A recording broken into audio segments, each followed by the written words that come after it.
우리 시간 하나님의 말씀 함께 보도록 하겠습니다. 오늘 우리에게 주신 하나님의 말씀은 사도행전 16장 19절에서 34절까지 말씀입니다. 기록된 하나님의 말씀을 제가 받들어 있습니다. 여종의 주인들은 자기 수익에 소망이 끊어진 것을 보고 바울과 실라를 붙잡아 장터로 관리들에게 끌어갔다가 상관들 앞에 데리고 가서 말하되, 이 사람들이 유대인인데 우리 성을 심히 요란하게 하여 로마 사람인 우리가 받지도 못하고 행하지도 못할 풍속을 전한다 하거늘, 무리가 일제히 일어나 고발하니 상관들이 옷을 찢어 벗기고 매로 치라 하여 많이 친 후에 옥에 가두고 간수에게 명하여 든든히 지키라 하니, 그가 이러한 명령을 받아 그들을 깊은 옥에 가두고 그 발을 착고에 든든히 채웠더라. 한밤중에 바울과 실라가 기도하고 하나님을 찬송하며 죄수들이 듣더라.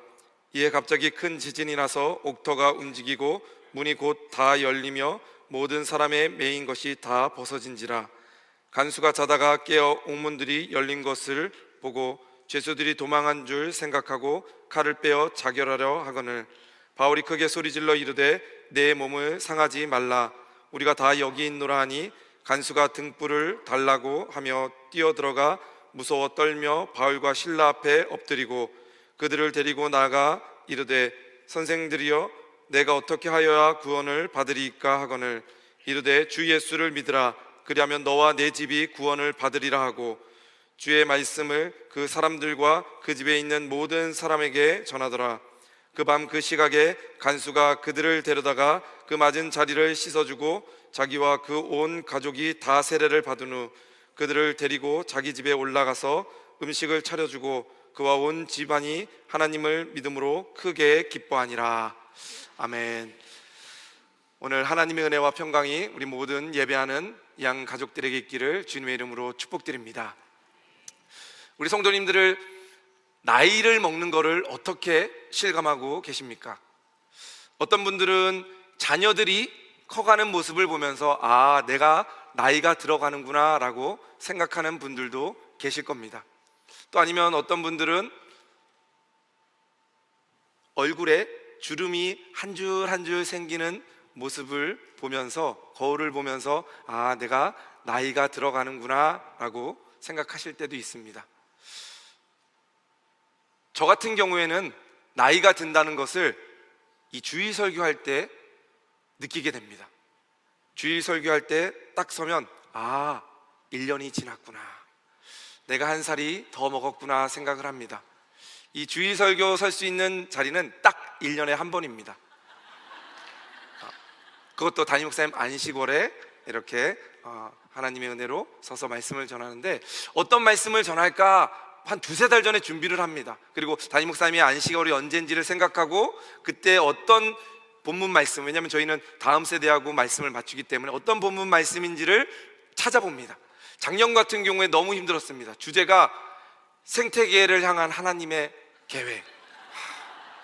그래서 올해는 기도를 많이 했습니다. 하나님, 제발 쉬운 본문으로 하게 해주세요. 근데 딱 마침 보니까 찬양하는 나, 할렐루야, 찬양에 대한 설교였습니다. 근데 묵상하면서 설교를 준비하면서 찬양보다는 저의 마음에 꽂힌 그러한 단어가 있었는데, 한밤중 감옥에서. 찬양보다는 저는 거기에 더 초점이 맞춰서 어떻게 하면 이 한밤중 감옥을 풀어낼까 묵상하면서 기도했습니다. 왜냐하면 우리 성도님들 중에서도 한밤중 감옥에 있는 분들도 있기 때문입니다. 진짜 감옥이 아니라 감옥과 같은 곳에 있다라고 느끼는 분들이 주변에 많기 때문입니다. 질병 때문에, 물질 때문에, 관계 때문에, 아니면 어떠한 문제 때문에 정말 감옥과 같은 삶을 살고 있다라고 살아가는 성도님들이 많기 때문에 오늘 말씀에 한밤중 하면은 어둡고 캄캄합니다. 아무것도 보이지 않습니다. 어떨 때는 슬프고 외롭기도 합니다. 그리고 거기다가 감옥이 붙어집니다. 감옥은 일반적으로 좋지 않은 곳입니다. 죄를 지은 사람들이 가는 곳입니다. 농담으로 우리 김기현 목사님이 이제 필리핀 선교 갔다 왔는데 2달 전에 결혼을 했습니다. 그러면서 이제 부목사님들이 모여서 왜 감옥에 들어가냐 이런 말을 하는 목사님이 계셨습니다. 저는 아닙니다. 저는 결혼이 천국과 같은 곳이라고 생각하고 그곳은 꼭 가야 되는 곳이라고 생각합니다. 그러나 일찍 갈 필요는 없습니다. 우리가 천국을 소망하지만 지금 갈 필요는 없죠. 그렇게만 얘기했지 감옥이라는 얘기 안 했습니다. 근데 어떤 목사님들은 감옥이라고 얘기하는 목사님이 있던 것 같습니다. 그래서 감옥에 가지 말라라고 이야기를 하는데, 그런 감옥은 뭐 가도 되겠죠. 그런데 정말 원치 않았던 그러한 일로 인해서 감옥에 가게 된다면 그보다도 더 고통스러운 일은 없을 겁니다. 만약에 그런 일로, 억울한 일로 죄를 짓지 않았는데도 감옥에 들어간다면 그곳을 나오려고 아마 노력할 겁니다. 그래서 그런 것을 소재로 만든 영화들이 있습니다. 뭐 쇼생크 탈출이라든지 아니면 검사외전이라든지, 죄도 짓지 않았는데 감옥에 들어가서 그 감옥에서 어떻게든 탈출하려는 그러한 영화. 왜냐하면 감옥이 좋지 않고 자유도 없는 그러한 곳이기 때문에 아마 이렇게 탈옥하려고 하는 것 같습니다. 그런데 오늘 말씀에 보면 한밤중, 그것도 감옥에서 일어났던 일을 이야기하고 있습니다. 과연 한밤중 감옥에서 정말 빛이라고는 없고 자유라고는 없고 구속되고 그런 속에서 어떤 일이 일어났는지 오늘 말씀을 통해서 함께 은혜를 나누고자 합니다. 혹시라도 내 삶 가운데 정말 한밤중이다 생각하는 분들, 아니면 내 지금 삶이 감옥이다 생각하는 분들, 오늘 말씀을 통해서 그곳에서 하나님을 만나는 은혜가 있기를 주님의 이름으로 축복드립니다. 오늘 말씀 사도행전 16장 말씀은 처음에 시작하기를 사도 바울이 환상을 보게 됩니다. 마게도냐인이 꿈에 나타나서 하나님께서 보내신 그 마게도냐인이 하나님께서 나를 보내시고 당신을 빌립보로 가라고 이야기합니다 라고 꿈에서 그 사람을 만납니다. 그리고 그 명령을 듣고 바울과 실라는 빌립보로 향하게 됩니다. 그리고 그곳에 도착해서 두아디라는 시에서 루디아를 만나게 됩니다. 그리고 그에게 복음을 전하고 그 가족들이 다 구원을 받습니다. 그리고 다시 전도하러 다니다 보니까 귀신 들린 한 여종이 있었습니다. 그래서 그 여종에게 복음을 전하고, 다른 데서 복음 전하는데 이 귀신 들린 여자가 계속 쫓아다니면서 귀찮게 하니까 예수 그리스도의 이름으로 귀신을 내쫓습니다. 그런데 이걸로 그 여인은 귀신이 나가고 구원받게 돼서 너무나 기쁜데, 그 귀신 들린 여종의 주인이었던 사람은 이제 소망이 끊어버리고 화가 납니다. 왜냐하면 그 전까지는 이 귀신 들린 여종을 데리고 다니면서 점을 봐줬습니다. 이거를 해야 될까요? 말아야 될까요? 물어보는 사람에게, 귀신에게 물어보고 이 여종이 대답하면 이렇게 해도 됩니다 하면은 그 일이 해결되는 그런 일들이 있었기 때문에 돈을 많이 벌었던 사람입니다. 그런데 이제는 귀신 들린 여종이 없고 점을 칠 수 없기 때문에 자기가 살아갈 소망이 끝났다 생각하고 바울과 실라를 끌어다가 매를 때리고 관원들에게 고소해서 감옥에 가는 사건입니다. 그리고 그 감옥에 들어간 것, 그걸로 인해서 바울과 실라는 아마 사람의 생각이었으면 원망하고 절망했을 겁니다. 왜냐하면 하나님의 일을 하다가 이런 일이 일어났으니까. 그런데 바울과 실라는 그렇게 하지 않았습니다.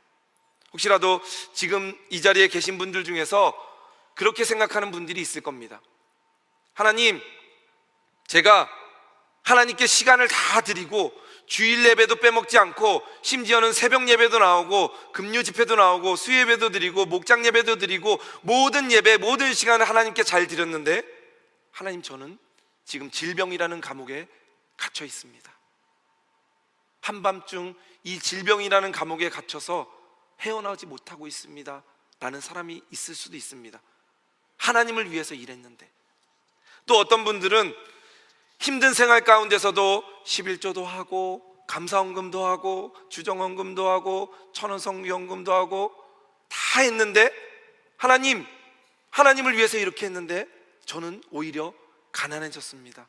사업은 잘 안 되고요, 가진 게 별로 없습니다. 먹을 것도 어떨 때는 부족합니다 라고 이야기하는 그러한 감옥에 있는 분들도 있을 겁니다. 또 어떤 분들은 하나님, 말씀대로 잘 살려고 노력해서 말씀대로 살아갔는데 다른 사람들이 저를 미워합니다. 목자로, 교사로 열심히 하나님 말씀대로 했는데 목원들이 저를 미워합니다. 아니면 하나님 실패했습니다, 이런 감옥에 있는 분들도 있을 겁니다. 누구에게나 찾아올 수 있습니다. 저도 개척교회 할 때 그런 걸 느꼈거든요. 아무리 열심히 해도 아무것도 되지 않습니다. 오히려 만나는 사람마다 저를 비웃는 것 같고, 만나는 사람마다 돈을 달라고 얘기하진 않을까라는 생각이 제 안에 있었습니다. 그렇게 실패한 인생, 감옥 같은 인생을 살아갈 때 우리는 어떻게 해야 되는지 오늘 말씀에 이야기하고 있습니다. 오늘 말씀 25절 말씀입니다. 25절 말씀 보면 한밤중에 바울과 실라가 기도하고 하나님을 찬송하며 죄수들이 듣더라. 바로 한밤중 감옥에서 바울과 실라는 기도하고 찬송을 하게 됩니다. 온몸이 피퉁성이가 됐던 바울과 실라는 자기의 몸을 돌보지 않았습니다. 어디가 피나고 어디가 멍들고 그것을 바라보지 않았습니다. 왜 나만 겪는 고난이냐고, 왜 이렇게 됐냐고 신세를 한탄하지 않았습니다. 어제까지만 복음 전하고 오늘은 쉴 걸 생각하지 않았습니다. 그들이 입에서 나오는 것은 하나님을 향한 감사와 찬양이었습니다. 왜냐하면 그들은 하나님을 바라보았기 때문입니다. 고난 가운데서도, 한밤중 감옥에 있을 때도 그들은 쇠창살을 바라본 것이 아니라, 자기 발에 묶인 착고를 바라본 것이 아니라, 매맞은 곳에서 피가 나는 것을 바라본 것이 아니라 하나님을 바라보았기 때문입니다.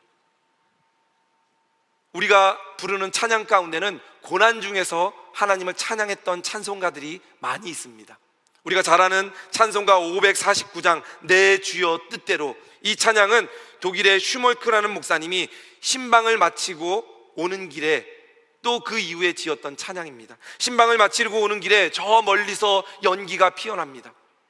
무슨 일인가 하고 점점 가까이 가니까 그 목사님 집에서 활활 불이 타오르면서 연기가 나는 것이었습니다. 큰일 났습니다.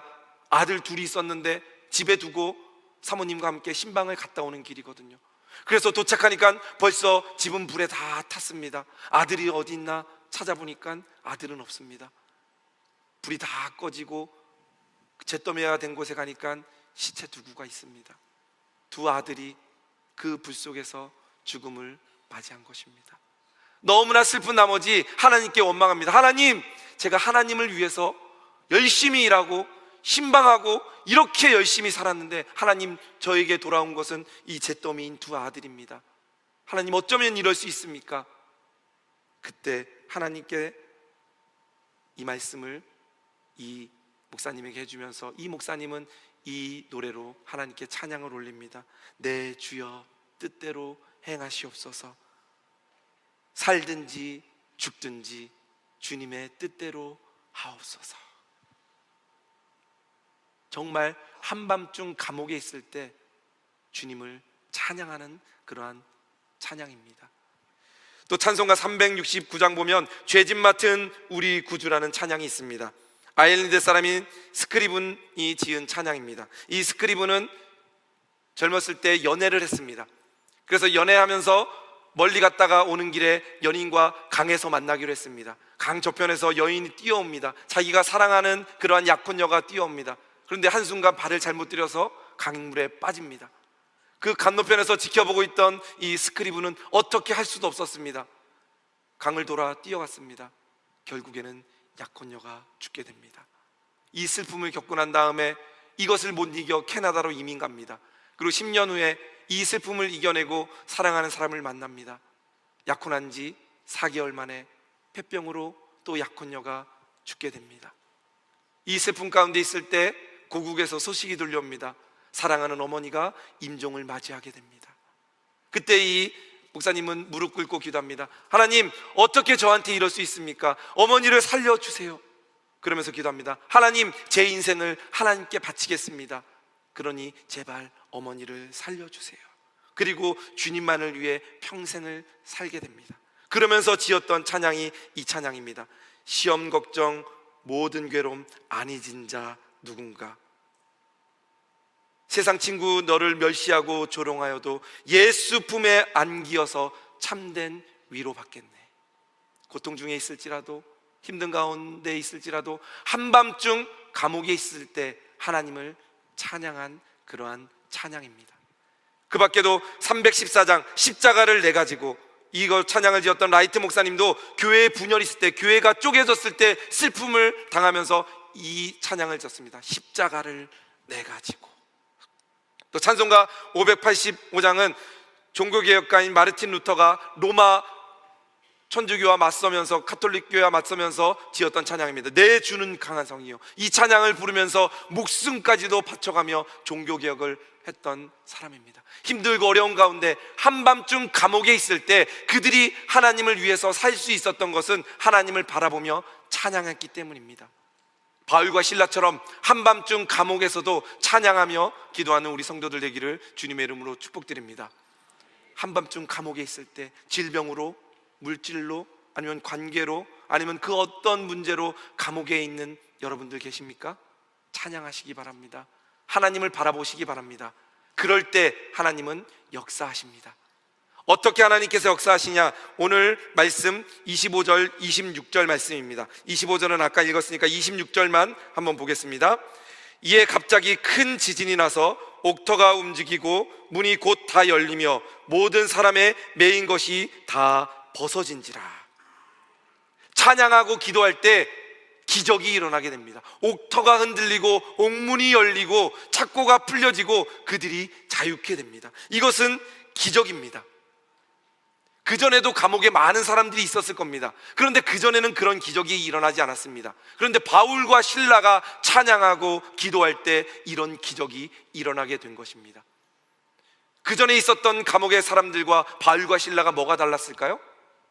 그들의 마음이 달랐을 겁니다. 그들은 예수로 충만했습니다. 바울과 실라는 하나님이 우리와 함께 하기 때문에 예수로 충만해서 예수님을 찬양했습니다. 그 은혜가 모든 감옥에 있는 사람들에게 미친 것입니다. 똑같이 감옥에 있을 수 있습니다. 여러 사람이 감옥에 있을 수 있습니다. 그러나 어떤 사람은 그 감옥에서도 하나님을 찬양하며 기적을 경험하게 됩니다.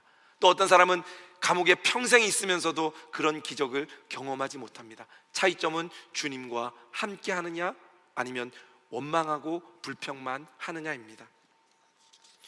바울과 실라가 감옥에서 어떤 찬양을 했을까요? 아마 저는 오히려의 찬양을 했을 겁니다. 하나님, 제가 오히려 복음 전하다가 밖에 있지 않고 감옥에 있어서 감사합니다. 또 그럼에도 불구하고라는 찬양을 했을 겁니다. 하나님, 비록 감옥에 있지만, 매를 맞았지만 그럼에도 불구하고 하나님 감사합니다. 또 아마 그리 아니하실지라도 찬양할 것 같습니다. 하나님, 여기서 빨리 나가게 해주세요. 그리 아니하실지라도 하나님 감사합니다. 여전히 하나님을 찬양하는 것. 하나님, 감옥 전에 자유 있을 때도 하나님께 감사했고 또 여전히 이곳에서도 하나님 감사합니다 찬양했을 겁니다. 그 모든 찬양이 하나님께 감사하는 찬양이었을 겁니다. 자기가 맞은 곳을 보고 자기가 어떤 일을 겪었는지 그것을 생각하지 않고 하나님만을 바라보며 감사한 그러한 일들을 했던 것입니다. 찬양하고 기도할 때 이런 기적이 일어날 줄로 믿습니다. 한 10년 전에 중국 선교사님을 만난 적이 있습니다. 그 선교사님이 이야기하기를 지금 세계에서 가장 많이 기적이 일어나는 곳이 중국이라고 이야기를 합니다. 그래서 왜 중국에서 그런 기적이 일어날까요? 제가 질문을 했습니다. 그러자 그 목사님이 간증을 하나 해줍니다. 중국에서 처음 선교 들어갔을 때 중국이 뜨겁고 하나님이 역사하신다는 것을 깨닫고 중국 처음 들어가자마자 중국 가서 예배를 드릴 때 정말 깜짝 놀라는 일이 있었다고. 예배가 시작됩니다. 그리고 찬양을 합니다. 1절을 부릅니다. 3절, 4절, 5절, 6절. 우리 찬송가에도 보통 제일 긴 게 한 6절까지로 알고 있는데 6절 돼서 끝날 줄 알았는데 10절, 20절, 30절, 언제 끝나지 하면서 30분이 지났습니다. 50절, 60절, 언제까지 하지? 계속 기다리다가 언제까지 하나 보자 하고 계속 기다렸습니다. 100절 끝났습니다. 1시간 동안 찬양 한 곡을 부른 겁니다. 그렇게 1시간 동안 한 곡을 가지고 찬양하니까 은혜가 되고 기적이 일어납니다. 더 놀라운 건 뭔지 압니까? 그 찬양하는 목사님이 찬양의 은혜 받으셨죠? 우리 가사를 생각하면서 한 번 더 찬양하겠습니다. 한 번 찬양하는데 1시간, 은혜 받았다고 가사를 생각하며 1시간, 찬양만 몇 시간씩 하는 겁니다. 그리고 그 선교사님이 그곳에서 여러 가지 사역을 하고 또 하나님의 은혜 가운데 사역하다가 2016년에 중국 문이 닫히고 이제 한국에 들어와서 이제는 더 이상 사역할 수 없어서 중국에 있는 사람들이, 이제 신학생들이 와서 여기서 훈련받고 다시 보내고 이런 일들을 하는데, 그 중국에 있는 신학생들이 한국에 와서 한 일주일 동안 머물면서 계속 찬양하면서 예배만 드립니다. 그러면서 그 중국인들이 간증하기를, 이렇게 마음껏 찬양하고 마음껏 예배할 수 있어서 너무나 감사하다고. 그러면서 한 번 예배 드릴 때 5시간, 6시간씩 밤새도록 예배를 드리는 겁니다. 그러니까 하나님께서 기적을 베풀어 주시는 겁니다. 그러니까 한밤중 감옥과 같은 그 중국에서도 하나님께서는 역사하십니다. 그 중국을 흔드시고 감옥문을 여시고 힘들고 어려운 가운데서도 하나님께서 역사하시는 겁니다. 그것이 바로 하나님께 찬양할 때 일어나는 일입니다. 우리 앞으로도 중국을 위해서 함께 기도해 주시기 바랍니다. 2017년 이후로 선교의 문이 아예 닫혀버렸습니다. 십자가를 다 내리고. 그럼에도 불구하고 지하 곳곳에서 기적이 일어납니다. 그러한 기적과 같은 하나님의 역사가 우리 예안교회도 또 한밤중 감옥에 있는 우리 모든 성도들에게도 그러한 은혜가 있기를 주님의 이름으로 축복드립니다. 이러한 모든 한밤중 감옥에서 찬양하고 기도할 때 기적이 일어나는 것은 모든 것이 다 하나님의 은혜고 하나님의 계획입니다. 하나님이 왜 바울을 빌립보로 보냈을까요? 계획이 있기 때문입니다. 하나님이 왜 루디아를 구원해 주시고 또 여정 들린 귀신을 내쫓으시고 왜 하나님께서 감옥에 가게 하시고 그 감옥에서 찬양하게 했을까요? 다 하나님께서 계획이 있으셨기 때문입니다. 하나님께서는 계획하신 가운데 차근차근 일을 진행하십니다. 그리고 감옥에서도 계획 가운데 기적을 일으켜 주십니다. 그때 간수가 자다가 깜짝 놀라서 깹니다. 감옥문이 열립니다. 이제는 죽었다. 그전에는 감옥을 지키던 간수였지만 이제는 이 간수가 도리어 감옥에 갇히게 됩니다. 절망이라는 감옥에 갇힙니다. 감옥에 갇히니까 이 간수가 어떤 행동을 합니까? 자살하려고 합니다. 왜냐하면 이제는 모든 소망이 끊어졌고 바라볼 것이 없기 때문에. 그때 바울이 이야기합니다. 내 몸을 상하게 하지 말라. 우리가 다 여기에 있다. 상황이 완전히 잘못된 것 같았지만 상황은 변한 게 없습니다. 죄수들은 다 그 자리에 있습니다. 그때 이 간수는 바울 앞에 무릎 꿇고 엎드려서 입니다. 내가 어떻게 하면 됩니까? 그래서 사도 바울이 주 예수를 믿으라. 그리하면 너와 내 집이 구원을 얻으리라. 그리고 그 간수는 자기 가족들도 다 데리고 와서 구원을 받게 됩니다. 하나님께서는 구원 계획이 그 감옥에서도 있었을 것입니다. 그 뒤에 나오지 않지만 그 감옥에 있던 죄수들 어떻게 됐을까요? 다 하나님을 믿고 구원 받았을 줄로 믿습니다. 그런 기적을 눈으로 보는데 어떻게 하나님을 인정하지 않을 수 있겠습니까? 어떻게 하나님께 무릎 꿇지 않을 수 있겠습니까? 우리가 해야 될 일은 전능하신 하나님께 무릎 꿇고 엎드리되 납작 엎드리는 겁니다. 혹시 감옥 중에 있는 분들 계십니까? 한밤중에 있는 분들 계십니까? 하는 일마다 안 되는 분 계십니까? 문제가 있는 분들 계십니까? 하나님께 엎드리시기 바랍니다. 하나님, 어떻게 하면 될까요? 기도하고 찬양할 때 하나님께서는 기적을 베풀어 주시고 우리의 삶 가운데 계획대로, 하나님의 계획대로 우리를 인도해 주실 줄로 믿습니다. 그러한 은혜가 우리 모든 성도들에게 있기를 주님의 이름으로 축복드립니다. 제가 설교를 준비하면서 옛날에 읽었던 책, 주는 나의 피난처라는 책을 다시 한번 사서 읽어봤습니다. 그 부분에 보면은 이 주인공인 코리 댐 붐이라는 이 여인이 있습니다. 이 여인이 네덜란드인인데 최초의 네덜란드에서 시계를 만드는 사람이었습니다. 그런데 유대인들이 2차 세계대전 당시에 고통당하는 것을 보고만 있을 수 없어서 그 가족들이 이 유대인들을 피신시키고 구원해 줍니다. 그런데 이것이 발각돼서 독일 사람들에게 끌려가서 감옥에 갇히게 됩니다. 온 가족이 감옥에 갇혀서 여기저기 감옥을 끌려다니며 아빠도 죽게 되고 가족들도 죽게 됩니다. 그리고 코리된 분과 자기 언니만 남게 됩니다. 그리고 여러 감옥을 돌아다니면서도 복음, 하나님에 대한 구원의 감격이 있어서 만나는 사람들마다 감옥에서 전도를 합니다. 힘들고 어려운 상황에서도 복음을 전합니다. 그리고 한 감옥에 옮겨졌을 때 막사가 있고 너무나 더러운 막사에 수백 명의 사람이 몰려 있었습니다. 그러자 이 두 자매가 이야기합니다. 우리가 이곳에서도 하나님께 감사할 수 있을까? 그러면서 감사의 제목을 찾게 됩니다. 그러면서 자기들에게 성경책이 한 권이 여전히 있다는 것에 대해서 하나님께 감사 기도를 합니다. 그리고 비록 다른 가족들은 죽었지만 자기와 언니가 이 감옥에 같이 있게 된 것을 또 감사합니다. 또 비록 감사할 것은 많지 않지만 이곳에 수백 명의 사람이 함께 있음에 감사하게 되었습니다. 그런데 그 언니가 침상에 걸터앉는 순간 벼룩들이 막 뛰면서 다리를 물고 몸을 무는 것이었습니다. 하나님, 이 벼룩만은 정말 감사할 수 없습니다. 어떻게 이런 곳에서 살 수 있습니까? 하나님, 해도 너무합니다 라고 불평을 쏟아냈습니다. 그리고 하루 이틀이 지나고 며칠이 지나고 그들이 그곳에서 감사하며 복음을 전합니다. 그런데 나중에 알게 된 사실이 그들이 그 막사 안에서 복음을 전할 때 간수들이 들어오지 않는 겁니다.